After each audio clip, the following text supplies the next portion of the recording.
வங்கதேச ஜனாதிபதியாகும் முகமது யூனுஸ் நியமனமா? இந்துக்களுக்கு மீண்டும் சிக்கல்.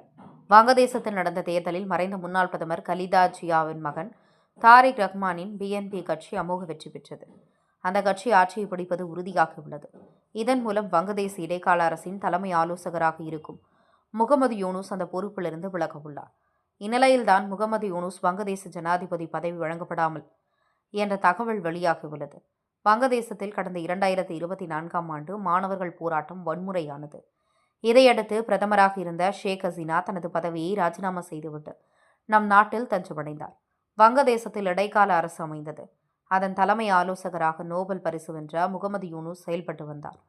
2024 ஆகஸ்ட் 8ஆம் தேதி முதல் அந்த பொறுப்பில் அவர் செயல்பட்டு வருகிறார். தற்போது வங்கதேசத்தில் நாடாளுமன்ற தேர்தல் நேற்று நடந்தது. இந்த தேர்தலில் பதிவான ஓட்டுகள் எண்ணப்பட்டு வருகின்றன. இதில் மறைந்த முன்னாள் பிரதமர் கலிதா ஜியாவின் பிஎன்பி கட்சி அமோக வெற்றி பெற்றது.